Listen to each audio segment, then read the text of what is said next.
கத்திரிக்காய் முருங்கைக்காய் தொக்கு செய்ய போகிறோம். வெங்காயம், தக்காளி, கருவேப்பிலை, 3 வெங்காயம், 3 தக்காளி பொடியாக கட் பண்ணி வச்சுருக்கேன். கத்திரிக்காய் முருங்கைக்காய் கட் பண்ணி வச்சுருக்கேன்.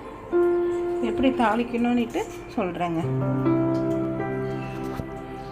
நம்ம தேவையான எண்ணெய் ஊற்றிருக்கோங்க. எண்ணெய் காஞ்ச உடனே நம்ம கடுகு போடணும். ஈஸியான கத்திரிக்காய் முருங்கைக்காய் தொக்குங்க. நீங்களும் செஞ்சு சாப்பிட்லாங்க, நல்லா இருக்குங்க. ஈஸியான முறை தான், ஒன்றுமே இல்லை. வெறும் ரைஸ் மட்டும் வெடிச்சிட்டு நம்ம அந்த கிரேவி செஞ்சுட்டு சாப்பிட்டாலே போதுங்க. வேறு எந்த டிஷ்ஷுமே தேவையில்லை. அவ்வளோ டேஸ்ட்டாக நல்லா இருக்குங்க. இப்போ கடுகு போட்டிருக்கேங்க, இது பொரிக்கணுங்க. இப்போ நம்ம கத்திரிக்காய் முருங்கைக்காய் தொக்கு பண்ணிவிட்டு புதினா துவையல் அரைக்க போகிறோங்க. புதினா, கருவேப்பிலை, கொத்தமல்லி இதெல்லாமே கூட சேர்த்து நம்ம துவையலுக்கு அரைக்கலாங்க. அது கூட பச்சை மிளகா, பூண்டு, தேங்காய், இஞ்சி இதெல்லாம் நம்ம கட் பண்ணணுங்க. கடுகு பொரியுதுங்க. இப்போ நம்ம வெங்காயம் சேர்க்க போகிறோம். இப்போ வெங்காயம் சேர்த்துட்டோங்க. வெங்காயம், கருவேப்பிலை சேர்த்துருக்கோங்க. வெங்காயம், கருவேப்பிலை இதெல்லாம் சேர்த்துருக்கோங்க. இது கொஞ்சம் நேரம் நல்லா வதங்கணுங்க. இது வந்து ஒரு 4 பேர் சாப்பிட்லாங்க. சாப்பாடு பேசி சாப்பிட்லாம். இட்லி, தோசைக்கெல்லாம் சுட்டுக்கலாம், நல்லாயிருக்குங்க. நீங்களும் செஞ்சு பாருங்கள். நான் சொல்கிற மாதிரி எப்படி இருக்குன்னு சொல்லுங்கள். இப்போ நம்ம புதினா துவையலுக்குங்க ரெடி பண்ணியிருக்கோம். பொருள் பாருங்கள். புதினா, கருவேப்பிலை, கொத்தமல்லி சொல்லியிருக்கேங்க. அது கூட பச்சை மிளகா, இஞ்சி, பூண்டு, புளி, தேங்காய், அது வறுக்கிறதுக்கு உளுத்தம்பருப்பு, காஞ்ச மிளகாங்க. நம்ம இதெல்லாம் வதக்கி போடணுங்க. இதெல்லாம் வதக்கி போட்டோம்னா கொஞ்சம் சுருங்கிடும். உளுத்தம்பருப்பு ஃப்ரை பண்ணி போட்டு அரைச்சா நல்லா நறுமணமாக இருக்குங்க. இதெல்லாம் சேர்த்துக்கணுங்க. அதுக்கப்புறம் எப்படி பண்ணணும்னு நான் சொல்கிறேங்க. இப்போ இந்த டிஷ்ஷுக்கு வெங்காயம் வதங்கிட்டே இருக்குங்க. புதினா போட்டு இதில் வதக்குறோங்க. வதங்கினா இலை கொஞ்சம் சுருங்கிடுங்க. காட்டுறவங்களுக்கு கலர். இப்போ நம்ம புதினா வதக்கிட்டுருக்கோங்க. இது லைட்டாக ப்ரௌனிஷாக மாறணுங்க. கலர் மாறிடும் பாருங்கள். இப்போ வெங்காயம் வதங்கிடுச்சுங்க. இப்போ நம்ம தக்காளி போட்டு வதங்க போடுங்க. அது இப்போ கொஞ்சம் நேரம் வதங்கணுங்க. இது வதங்கியிருக்கு பார்த்தீங்களா? புதினா, கருவேப்பிலை, கொத்தமல்லி எல்லாம் இதெல்லாம் நல்லா வதங்கி கொஞ்சம் சூடு ஆறணுங்க. இப்போ நம்ம புதினா வதக்கிட்டு அதுக்கப்புறம் தேங்காய், பச்சை மிளகாய், புளி, பூண்டு, இஞ்சி இதெல்லாம் கொஞ்சம் வதக்கிக்கணும். இப்போ நம்ம உளுத்தம்பருப்பு ஃப்ரை பண்ணுறோங்க. இது பொன்னிறமாக ஆனோடனே நம்ம எடுத்துடணுங்க. காஞ்ச மிளகா ஃப்ரை பண்ணிட்டோங்க. எல்லாம் வதக்கி தட்டில் போட்டு வச்சுருக்கோங்க. கொஞ்சம் சூடு ஆறணும். இப்போ பாருங்கள், தக்காளி, வெங்காயம், கருவேப்பிலை எல்லாம் நல்லா வதங்கிடுச்சுங்க. இதுக்கப்புறம் நம்ம காய் போடணுங்க. கத்திரிக்காய் போடணும். இப்போ கத்திரிக்காய் போட்டுட்டோங்க. இப்போ கத்திரிக்காய் கொஞ்சம் வதங்கணுங்க. இப்போ நம்ம காரத்துக்கு மிளகாத்தூள் சேர்க்குறோங்க. 2 டீஸ்பூன் மிளகாத்தூளுங்க, வீட்டு மிளகாத்தூள். இப்போ நம்ம மஞ்சாத்தூள் சேர்த்துருக்கோங்க. மிளகாத்தூள், மஞ்சாத்தூள் இதெல்லாம் போட்டு எடுத்துக்கோங்க. இப்போ கிரேவி பதமாக கொஞ்சம் ஆயிடுச்சுங்களா? இப்போ இதுக்கப்புறம் நம்ம தண்ணி ஊற்றணுங்க. தேவையான தண்ணி.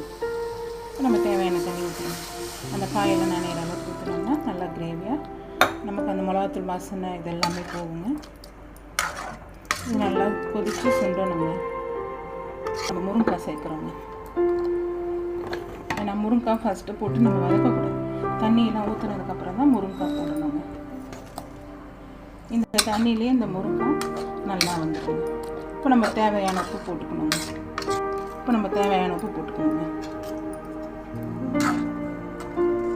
இப்போ நம்ம இதெல்லாம் வதக்கி எடுத்துக்கணுங்க. இப்போ நம்ம இதை அரைக்க போகிறோங்க. பார்க்கலாம் வாங்க. புதினா தவிர்த்துங்க. ஜாரில் போடுவோம். தேங்காய், காஞ்ச மிளகாய், பச்சை மிளகாய், பூண்டு, புளி இதெல்லாமே நம்ம அரைக்க போகிறோங்க. இதை அரைச்சிட்டு நம்ம வதக்கி வச்சுருக்க புதினா இருக்கு இல்லைங்களா, அதுவும் அது கூட சேர்த்து அரைக்கணுங்க. இப்போ நம்ம அது கூட அந்த புதினா வதக்கி வச்சதை கூட சேர்த்துக்கிறோங்க. பெரிய ஜாரில் தான் அரைக்கிறோம். இது 2 கட்டு புதினாங்க. இது அதுக்கு தேவையான பொருளுங்க இதெல்லாம். இது கூட உப்பு போட்டு அரைக்கிறோங்க.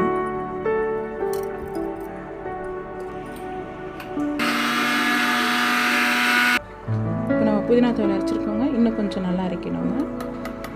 இப்போ நாங்கள் புதினா துவையல் அரைச்சிட்டோங்க. புதினா துவையல் ரெடி. இப்போ நம்ம இதை தாளிக்கணுங்க. இப்போ நம்ம எண்ணெய் ஊற்றிருக்கோங்க தாளிக்கிறதுக்கு.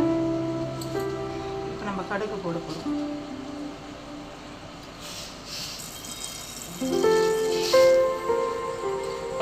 தேவையான கடுகு போட்டிருக்கோம்.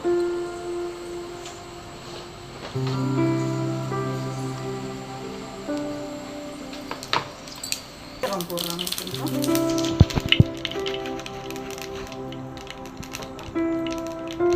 ஜீரகம் போட்டுட்டோமே.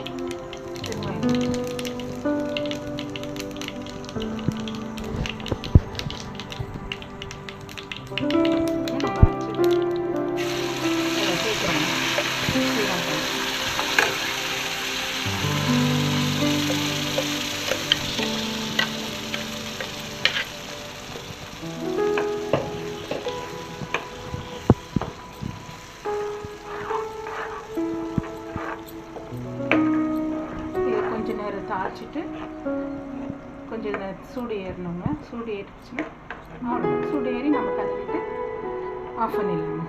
இது நம்ம சாப்பாடுக்கெலாம் துவையல் வச்சுக்கலாம், டிஃபனுக்கு தோசை, இட்லி, சப்பாத்திக்கு அதெல்லாமே தொட்டு. இப்போ நம்ம தாளிச்சிருக்கோங்க. தாளிச்சி கொட்டியிருக்கோம். இது ஒரு 1/4 ஹவர் கொஞ்சம் சுண்டுச்சுன்னா கொஞ்சம் இன்னும் திக்னஸ் ஆகிடுங்க.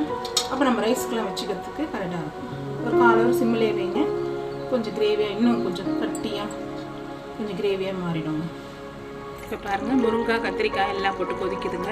கிரேவியாக ஆகுது. இன்னும் கொஞ்சம் நேரம் கிரேவி ஆகணுங்க. ஆயிடுச்சுன்னா கத்திரிக்காய் முருங்கைக்காய் ரெடிங்க.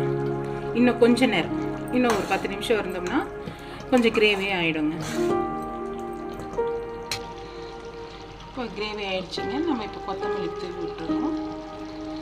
கொத்தமல்லி போட்டு நம்ம இறக்கிடலாம்.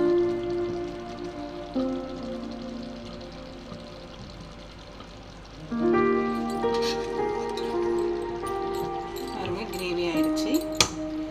நம்ம சாப்பாடுக்கு போட்டு சாப்பாடுக்கு செஞ்சு சாப்பிடலாம். இன்னைக்கு எங்கள் வீட்டில் இந்த டிஷ் தாங்க. இப்போ நம்ம கொத்தமல்லி தூவிட்டோங்க. இப்போ பாருங்கள், நல்லா கிரேவி ஆகிடுச்சு பாருங்கள். ஓகேங்களா? இதே மாதிரி நீங்களும் செஞ்சு பாருங்கள். உங்களுக்கு நான் வீடியோ காட்டுறேங்க. ரைஸ் வச்சு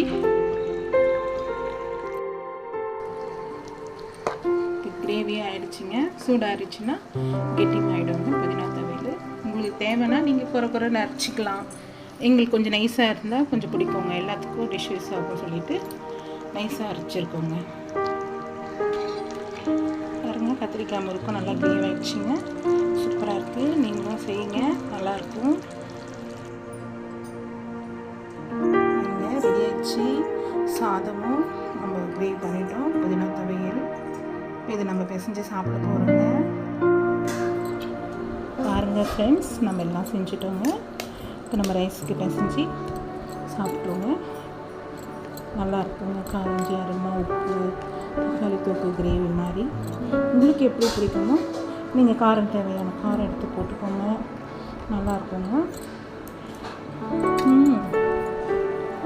நல்லா இருக்குங்க.